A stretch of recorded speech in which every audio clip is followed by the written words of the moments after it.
देख रहे हैं नारद मुनि लाइव और मैं हूं आपके साथ जुबैर कुरैशी। दोस्तों, आज हम बात करेंगे ज्योतिरादित्य सिंधिया और जयभान सिंह पवैया के बीच बढ़ती नजदीकियों के बारे में। ग्वालियर चंबल आंचल में भाजपा के लिए मुसीबत बनी श्रीमंत और पवैया के बीच की दरार अब तेजी से फटना शुरू हो गई है, जिसकी वजह से इस अंचल की राजनीति में अब नए समीकरण भी बनना शुरू हो गए हैं। इसका फायदा भी पार्टी को मिलना तय है। इसकी वजह से अब संगठन से लेकर सरकार तक को राहत महसूस होना शुरू हो गई है। वैसे भी कहा जाता है कि राजनीति में दोस्ती व दुश्मनी स्थायी नहीं होती है, समय के साथ दोस्त व दुश्मन बदलते रहते हैं। सिंधिया और पवैया के बीच बढ़ती नजदीकियों पर देखिए नारद मुनि की ये खास रिपोर्ट। अब कट्टर विरोधी जयभान सिंह पवैया भी हुए करीबी। पवैया से दूर हो रही हैं दूरियां, पवैया से बढ़ रही हैं नजदीकियां। सिंधिया के कायल हो रहे हैं अब घोर विरोधी भी। शिवराज के बाद मध्य प्रदेश में सबसे लोकप्रिय होते जा रहे हैं सिंधिया।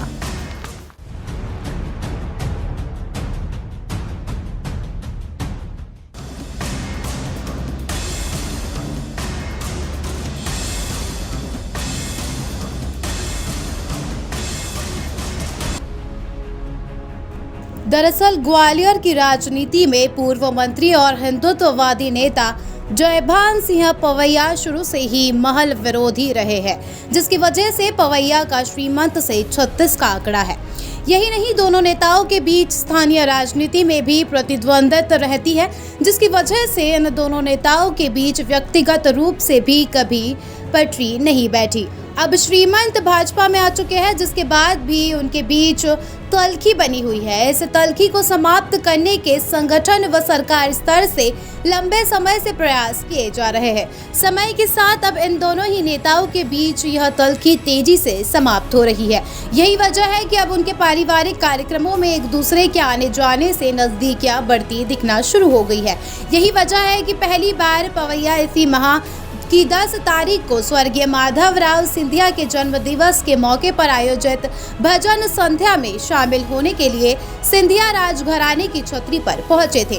इसके बाद बीते रोज श्रीमंत पवैया के पिता की बरसी में शामिल होने के लिए उनके पैतृक गांव चिनौर भी पहुंचे। यह बात अलग है कि भाजपा की विचारधारा को आगे बढ़ाने में राजमाता विजयाराजे सिंधिया की बेहद अहम भूमिका रही है। पार्टी का अलग नेतृत्व भी यही मानता है। राजमाता के स्वर्गवासी होने के पहले से ही पवैया ने महल के खिलाफ मोर्चा खोलकर अपनी राजनीति को उधार देना शुरू कर दिया था। यही वजह रही कि श्रीमंत के पिता और पूर्व केंद्रीय मंत्री माधवराव सिंधिया पर हमेशा पवैया राजनीतिक रूप से हमलावर बने रहते थे।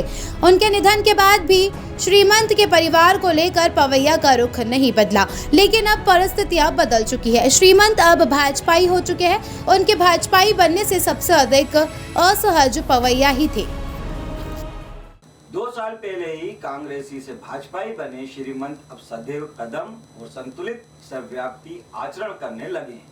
यही नहीं, उनका आचरण अब पूरी तरह से खांटी संघ दीक्षित संघ सेवक के रूप में भी नजर आना शुरू हो गए हैं। उनके द्वारा इतने कम समय में भाजपा के अनुकूल सक्रियता और छवि बदलने के तेजी से किए जा रहे प्रयासों से सभी अचंभित हैं। वे अब लगातार सूबे में आते जाते रहते हैं और पार्टी नेताओं से संवाद और संपर्क में भी पीछे नहीं रह रहे हैं। इस बीच वे खुद की बनी श्रीमंत की छवि तोड़ने के प्रयास करते भी नजर आ रहे हैं। वे अब अपनी छवि आम आदमी के रूप में बनाने में लगे हुए दिखते हैं। फिर मामला चाक पर मिट्टी के बर्तनों को आकार देने का हो या फिर सहस मेले में जाने का हो। सिंधिया और पवैया के बीच चल रही तल्खी को दूर करने का बीड़ा श्रीमंत ने ही उठाया। श्रीमंत पहल करते हुए पवैया के पिता के निधन पर उनके निवास पर शोक संवेदना व्यक्त करने गए थे।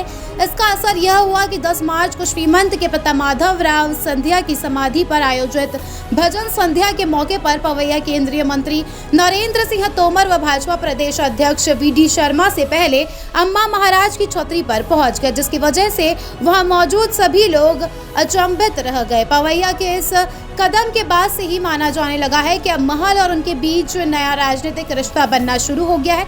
इसकी वजह से अब माना जाने लगा है कि अंचल में अब भाजपा की राजनीति में नए समीकरण बनना तय है।